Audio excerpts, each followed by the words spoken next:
Hola, hola, cordial saludo por aquí, Ramiro Serna, muy contento de compartir con ustedes una reflexión sobre las inspiraciones culturales que podemos encontrar aquí en Florida.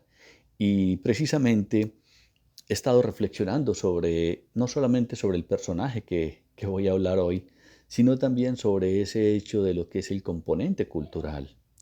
Y yo creo que la cultura nace cuando el ser humano es capaz de cultivar, y valga la cacofonía, cuando el ser humano es capaz de cultivar sus pensamientos, sus ideas y principalmente sus sueños.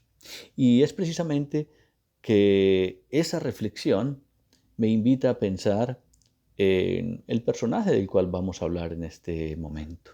Me refiero a Walter Elias Disney, más conocido como Walt Disney.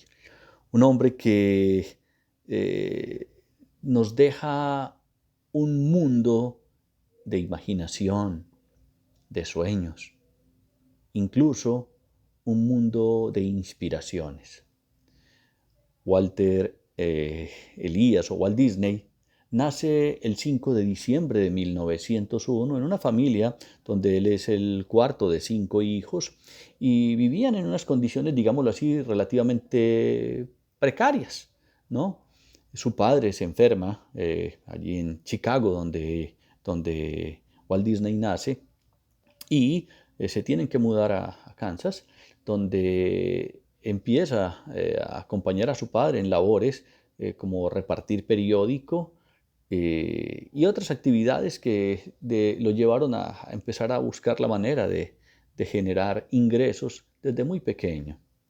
Ya por allá en 1919 ya trabajaba en un periódico del cual lo despiden precisamente porque no tenía imaginación, porque le faltaba creatividad.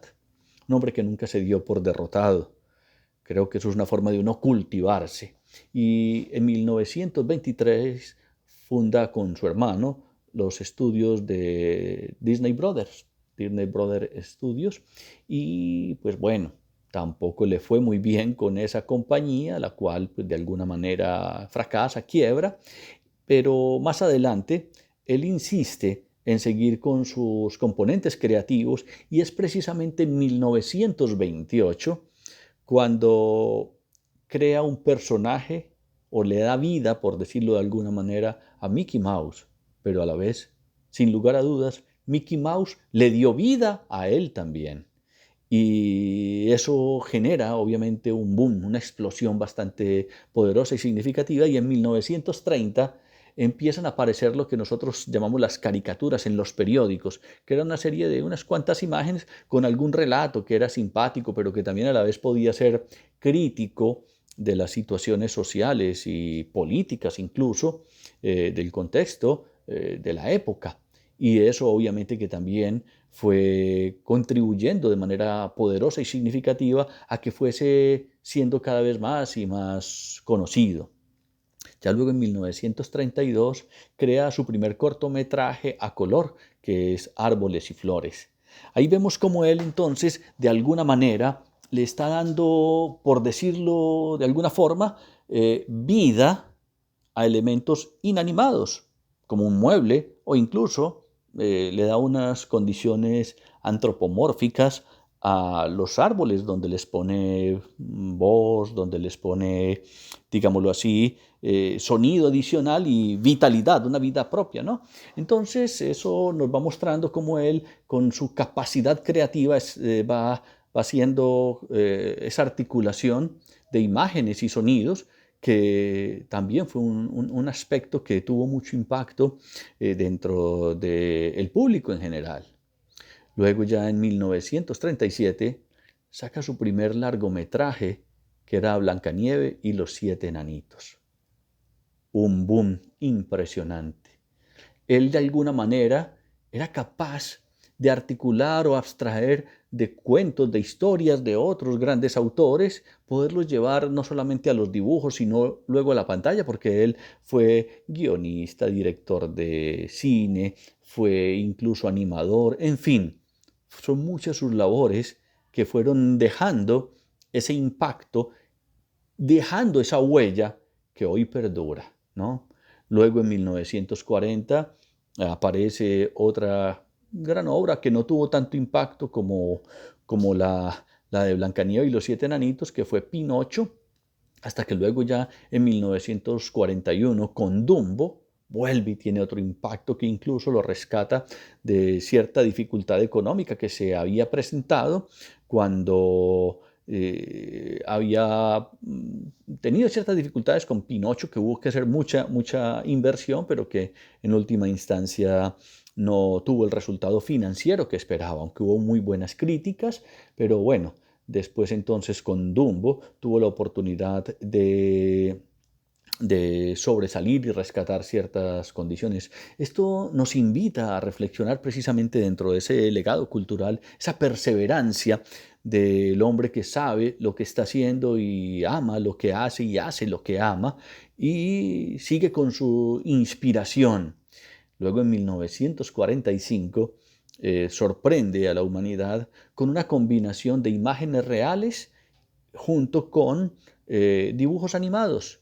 Entonces, articular esos elementos, sin lugar a dudas, que despierta una inspiración, despierta un interés muy significativo en ese aspecto tan humano, específicamente humano, de lo cultural, que es la creatividad. ¿Por qué? Porque está articulando elementos musicales, elementos del dibujo, digámoslo así, lo que tiene que ver con la prosodia, lo que se relata dentro de estas historias, y todo entonces encaja de una manera sincrónica y perfecta, dando una connotación de un realismo impresionante y de conexión con las personas que asistían a sus obras, algo que sin lugar a dudas todo artista anhela, que sus imágenes, sus obras toquen el corazón de la audiencia, y de veras que lo logró. Walt Disney decide primero crear una ciudad que era para el descanso de sus empleados, ya había crecido bastante su compañía, pero ese hombre soñador luego quiso crear una gran ciudad que fuera diseñada con características mágicas. Y es ahí donde él compra 43 millas cuadradas en el centro de Florida, en Orlando precisamente, que, oiga, estamos hablando de 43 millas, que es más del tamaño de Manhattan. Y entonces empieza a desarrollar allí todo un proyecto, lo empieza a estructurar y efectivamente en 1961, que fue cuando se compró ese terreno y ya había estructurado todo el proyecto, se empieza a trabajar en ese proyecto. Pero desafortunadamente tal vez cuando se abre este maravilloso parque en 1971, ya Walt Disney había muerto el 15 de diciembre de 1966 por un problema pulmonar, por su de pronto adicción al tabaco, al cigarrillo.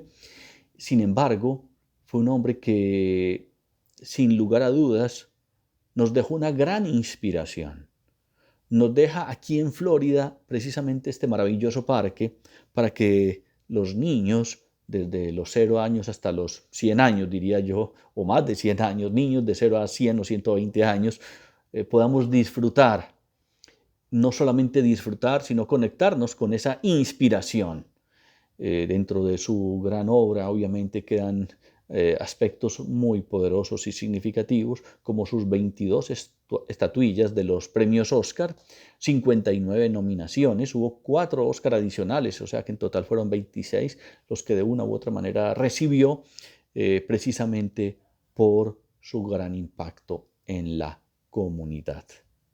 Es esto lo que quería plantearles, reflexionar un poco sobre Walt Disney, que nos ha dejado aquí en Florida una semilla que echó raíces y se ha venido expandiendo para el disfrute, el aprendizaje y la conexión con ese aspecto, digámoslo así, del espíritu cultural del ser humano. Gracias y seguimos en contacto.